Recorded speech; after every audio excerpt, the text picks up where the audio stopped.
Muhammadin nabiyil amin wa ala alihi wa sahabatihi wa ala kulli man ittaba'a hudahum wattaba'a sunnatahu ila yaumiddini amma ba'd. Alhamdulillah, bapak-bapak, ibu-ibu, jamaah subuh rahimakumullah. Kita lanjutkan kembali kajian kita masih tentang adabun naum, adab tidur. Rasulullah sallallahu alaihi wasallam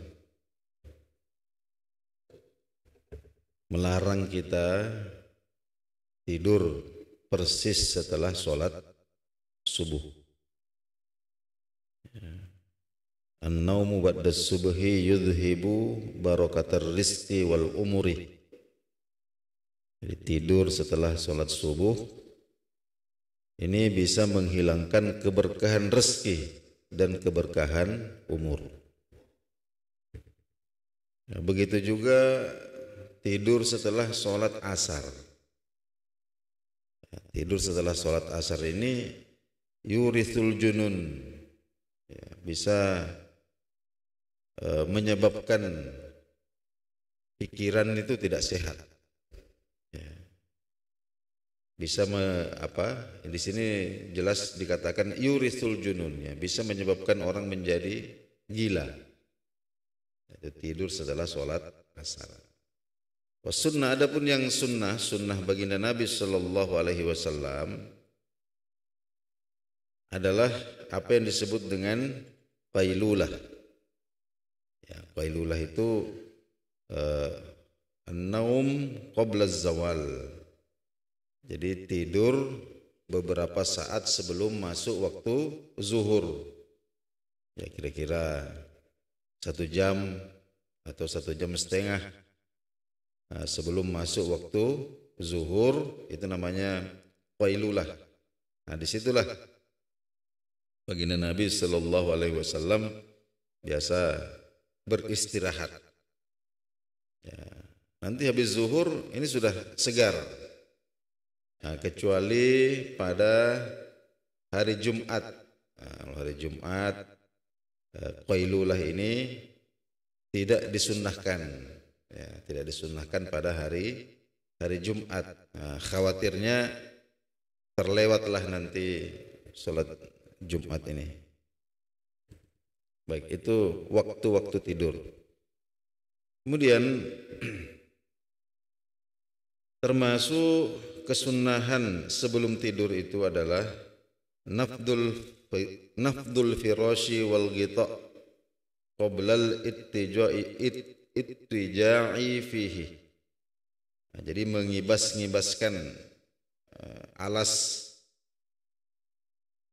ya, mengibas-ngibaskan alas tidur atau selimut atau sarung, ya, sebelum digunakan. Ya, lil itmi'nani ila khuluwihi minal hasyarati wa ghairiha, untuk memastikan bahwa tidak ada serangga, ya, yang bisa membahayakan. Jadi ini ada hadisnya. Nabi sallallahu alaihi wasallam sabdakan, idza awa ahadukum ila firasyih falyamfadhi firasyahu, ya, falyamfadhi firasyahu bidakhilati izarihi. Nah, jika seseorang hendak tidur, maka hendaklah alas tidurnya itu dikibas-kibaskan terlebih dahulu. Nah, demikian juga dengan sarungnya. Ya, fa innahu la yadri ma khalfahu alaihi. Karena dia tidak tahu, barangkali di situ atau di dalamnya itu ada sesuatu, ya, ada sesuatu yang bisa membahayakan dirinya. Ini begitu detailnya, ya, sunnah-sunnah Nabi kita Sallallahu Alaihi Wasallam ini. Kemudian thumma al-ittija'u alal janbil aiman, ya, dan memulai tidur ini dengan posisi miring, ya. dengan bahagian kanan tubuh ada di bawah. Bahagian kanan tubuh ada di bawah. Wa tajannubu maddir rijlaini ila jihatil qiblah. Dan satu hal yang harus kita hindarkan adalah tidak menselonjorkan kaki ke arah kiblat. Itu posisi awal ketika kita memulai tidur. Nanti kalau sudah tidur ya, tentu sudah di luar kesadaran. Mau kemana ini sudah.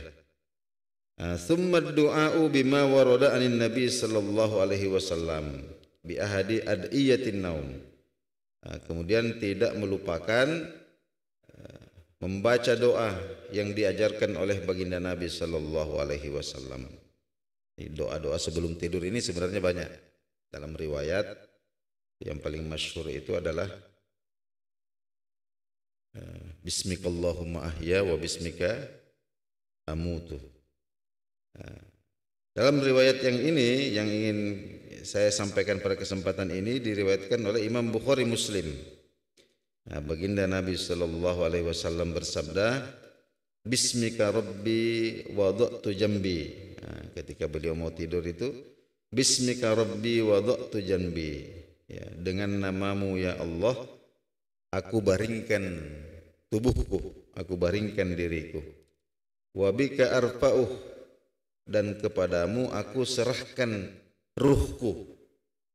Ya, wa bika arfa'uh, dan kepadamu aku serahkan ruhku, nyawaku. Ya. In amsakta nafsi, andailah dalam tidur ini engkau kemudian menahan nyawaku ini.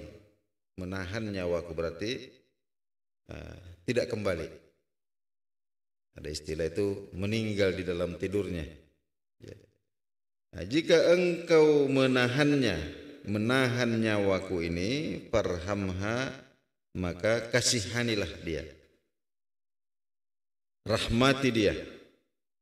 Wa in arsaltaha, dan jika engkau mengembalikannya, fahfazha bima tahfazu bihi ibadakas sholihin, maka mohon jagalah nyawa saya ini sebagaimana engkau menjaga ruhnya atau nyawanya hamba-hambamu yang soleh. Ini diantara doa-doa tidur yang diajarkan baginda Nabi sallallahu alaihi wasallam.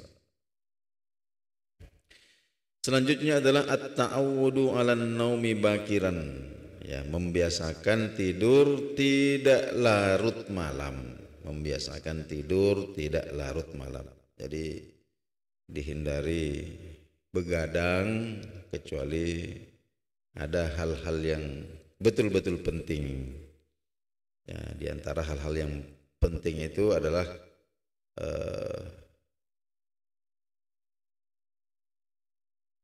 apa istilahnya ini, murajaatul ilm, ya, murajaah ilmu. Bisa dengan membaca buku-buku yang bermanfaat atau mengulang-ulang hafalan-hafalan Al-Quran dan lain sebagainya. Tapi kalau untuk hal-hal yang tidak berfaedah, maka itu hukumnya makruh. Jadi hendaklah membiasakan diri tidur tidak larut malam. Kenapa? Fa huwa yu'inu 'alal istiqadhi bakiran bihimmatin wa nasyatin lil ibadah. Karena tidur cepat di waktu malam ini memudahkan kita untuk bangun dengan segar, bangun dengan badan yang bugar, semangat ya untuk kemudian menunaikan ibadah.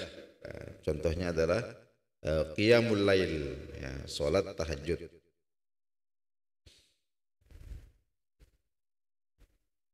Ini hadisnya diriwayatkan oleh Ummul Mukminin Sayyidah Aisyah radhiyallahu taala anha, qalat, beliau berkata, kana Rasulullah sallallahu alaihi wasallam, Rasulullah sallallahu alaihi wasallam itu yanamu fi awwalil laili. Ya, biasanya tidur di awal malam. Ya, begitu selesai sholat isya, kalau tidak ada yang terlalu penting, ya, maka beliau tidur. Wa yaqumu akhirahu, dan di akhir malam, sepertiga malam yang terakhir itu beliau sudah bangun. Wa yusalli, dan sholat. Ya, wa yusalli dan sholat. Ya, qiyamul lail. Karena Nabi kita itu sallallahu alaihi wasallam wajib bagi diri beliau sholat tahajud dan sholat witir. Nah, tapi bagi kita umatnya ini disunnahkan. Nah, tapi bagi beliau, bagi seorang Nabi itu merupakan kewajiban.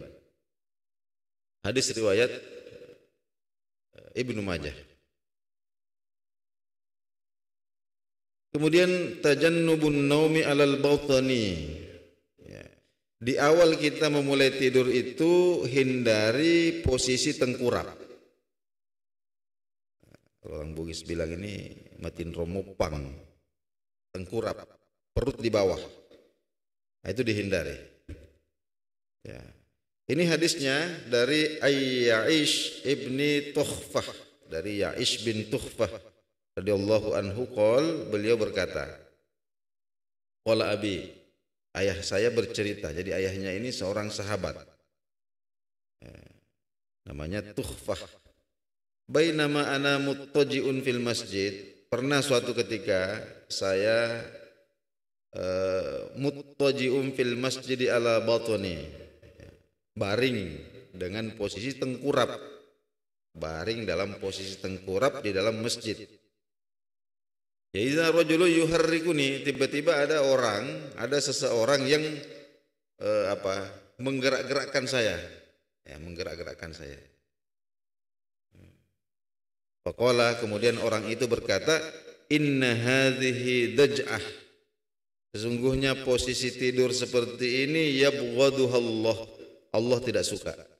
Jadi Allah tidak suka. Qala, kemudian fanazartu, saya lihat, oh, siapa ini? Fa idza huwa Rasulullah sallallahu alaihi wasallam. Ternyata itu adalah Rasulullah sallallahu alaihi wasallam. Nah, dan memang dalam penelitian medis tidur dalam posisi tengkurap ini akan membuat pekerjaan jantung itu menjadi berat. Nah, ini akan membuat pekerjaan jantung menjadi berat. Ya. Sehingga kemudian bisa menyebabkan banyak bahaya. Kemudian kadang ketika kita tertidur itu tiba-tiba kemudian bangun. Maksudnya secara tiba-tiba kita terbangun, terjaga. Kadang terjadi 2 kali, 3 kali. Jadi dalam arti tidur kita tidak nyenyak. Dari Sayyidah Aisyah radhiyallahu taala anha qalat, Sayyidah Aisyah ceritakan kepada kita bahwa Rasulullah SAW itu pernah juga seperti itu, sedang tidur itu tiba-tiba bangun, duduk. Ya. Boleh ceritakan karena Rasulullah Sallallahu Alaihi Wasallam idza ta'arra minal lail. Jadi Rasulullah Sallallahu Alaihi Wasallam di tengah-tengah tidur beliau terbangun. Saya dengarkan beliau mengucapkan la ilaha illallahul wahidul qahhar. Rabbus samawati wal ardi wa ma bainahuma wa huwal azizul ghaffar. Ya, jadi berzikir, intinya berzikir. Ya, kita tak kaget, ya, kemudian bangun. Ini kadang kalau tiba-tiba ada suara yang keras, kadang kita sudah tidur tiba-tiba tak kaget kita bangun. Nah, maka intinya ketika kita mengalami seperti itu berzikir kepada Allah Subhanahu wa taala. Kita bisa menggunakan zikir apa saja. Bisa la ilaha illallah, bisa astaghfirullah, bisa subhanallah walhamdulillah. Nah, tapi salah satu yang didengarkan oleh Sayyidah Aisyah itu zikirnya Nabi, la ilaha illallahul wahidul qahhar, rabbus samawati wal ardi wa ma bainahuma wa huwal azizul ghaffar. Kemudian termasuk sunnah-sunnah sebelum tidur itu adalah atfiul masabih, dalam hadis muttafaqun alaih atfiul masabih, ya, memadamkan lampu, ya. Kemudian wa aglikul abwab, mengunci pintu, ya. Wa auqaul asqiyah, ya, menutup tempat-tempat penampungan air, ya, jadi tempat-tempat penampungan air kita yang terbuka itu kita tutup. Wa khammirut ta'ama wasyarab, demikian juga dengan makanan dan minuman, ini kita tutup semuanya. Ini sunnah-sunnah Nabi sallallahu alaihi wasallam. Kemudian al-istibsyaru birru'yatis shalihah. Nah, ini biasa kita bermimpi. Kita bermimpi ketika tertidur. Ya, biasa orang mengatakan, ya, tidur itu mimpi itu bunga-bunganya tidur. Ya, mungkin ada yang seperti itu. Jadi ada mimpi yang tidak ada makna. Ada mimpi yang istilahnya tidak ada kesan di dalam hati. Tapi ada juga mimpi ini meninggalkan kesan yang baik di dalam hati. Namanya ar-ru'ya as-shalihah, mimpi yang baik. Ada juga mimpi yang memberikan kesan buruk di dalam hati. Ya, kita dalam tidur ini menyaksikan hal-hal yang lalu kemudian menyebabkan hati kita ini susah, gelisah. Nah, bagaimana petunjuk Rasulullah sallallahu alaihi wasallam? Yang pertama adalah al-istibsyaru birru'yatis shalihah. Jadi ketika kita bermimpi mimpi yang baik menyebabkan kita gembira, maka sunnahnya adalah wasu'alullahi ta'ala khairaha, mintalah kepada Allah kebaikannya, minta kepada Allah kebaikannya, wattahaddusu biha ila may yuhibbuh. Nah, kemudian boleh kita ceritakan mimpi itu kepada orang-orang yang kita cintai. Kita ceritakan kepada istri kita, kita ceritakan kepada anak-anak kita atau orang tua kita. Nah, sebagaimana Nabi Yusuf alaihissalam menceritakan mimpinya kepada ayahnya. Adapun jika mimpi ini sesuatu yang menyebabkan hati kita galau, kita menyaksikan sesuatu yang tidak menyenangkan, ya, maka wal isti'azatu billahi minar ru'ya as-sayyi'ah. Maka kita mohon perlindungan kepada Allah dari keburukannya. Ya, kita mohon perlindungan kepada Allah dari keburukannya. Ya Allah, lindungi saya, ya, dari keburukan mimpi yang buruk ini. Kemudian wa adamut tasya'umi minha, dan tidak menceritakan. Ya, tidak usah kita ceritakan. Nanti menular lagi, ya, menular lagi kesedihannya, nah, kepada orang-orang yang sebenarnya tidak perlu untuk tahu.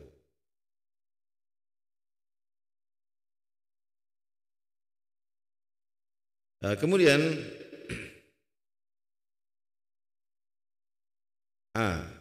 kadang ada orang yang mengalami situasi sulit tidur di waktu malam, ya, bukan cuma 1 atau 2 malam, hampir setiap malam kesusahan untuk tidur, padahal sudah capek pengen tidur, tapi mata ini tidak bisa terpejam, ya, dipejam-pejamkan juga tapi tidak bisa tidur gitu, ya, atau orang sekarang menyebut sebagai insomnia, ya, jadi insomnia ini pernah terjadi pada seorang sahabat Nabi Shallallahu Alaihi Wasallam, namanya Zaid bin Thabit radhiyallahu anhu. Beliau cerita, ya, syaqautu ila Rasulillah sallallahu alaihi wasallam arqan asobani. Ya, pernah saya, ya, mengeluhkan, ya, kepada Rasulullah sallallahu alaihi wasallam arqan asobani. Susah tidur di waktu malam. Susah tidur di waktu malam. Faqala, maka Rasulullah sallallahu alaihi wasallam bersabda, qul, ya, coba kamu baca doa ini, ya, coba kamu baca doa ini, ya, Allahumma, ya Allah, gharatin nujum, ya, bintang-bintangmu telah tenggelam. Kira-kira maknanya seperti itu. Ya Allah, Allahumma, ya Allah, gharatin nujumu, bintang-bintangmu telah tenggelam. Wahada'atil uyun, dan telah banyak mata yang terlelap. Ya, wahada'atil uyun, dan telah banyak mata yang terlelap. Wa anta hayyun qayyumun, ya, sedangkan engkau adalah zat yang maha hidup, hayyun, maknanya zat yang maha hidup, qayyumun yang terus-menerus mengurusi makhlukmu, terus-menerus mengurusi makhlukmu. La ta'khudhuka sinatun, engkau tidak mengantuk, wala naumun, dan engkau tidak tidur. Ya hayyu ya qayyum, ya Allah yang maha hidup dan maha mengurusi hamba-hambanya secara terus-menerus. Ya hayyu ya qayyum, ahdi lailati, tenangkanlah malamku ini, wa anum aini, dan tidurkanlah kedua mataku ini. Itu diajarkan oleh Nabi sallallahu alaihi wasallam. Apa yang terjadi kemudian? Faqultuha, maka saya amalkan doa itu. Sebelum tidur saya baca doa itu berulang. Fa azhaballahu azza wa jalla ma kuntu ajid. Kemudian Allah Subhanahu wa taala menghilangkan kesulitanku untuk tidur di waktu malam. Jadi sembuh, doa Nabi sallallahu alaihi wasallam. Hadirin yang dimuliakan Allah Subhanahu wa taala, inilah kajian atau bahasan kita pada subuh hari ini. Sudah selesai kita jelaskan tentang adab-adab tidur. Maka selesailah pembahasan kita tentang adab-adab terhadap diri kita sendiri, adab-adab pribadi. InsyaAllah pada pertemuan berikutnya kita sudah masuk pada adab-adab berhubungan dengan pencipta kita, Allah Subhanahu wa taala, dan kita akan memulai dengan adabul wudu, adab-adab berwudu. Mudah-mudahan apa yang kita kaji subuh hari ini bermanfaat. Kita tutup dengan doa kafaratul majlis. Subhanakallahumma wa bihamdik, asyhadu an la ilaha illa anta, astaghfiruka wa atubu ilaik. Wassalamualaikum warahmatullahi wabarakatuh.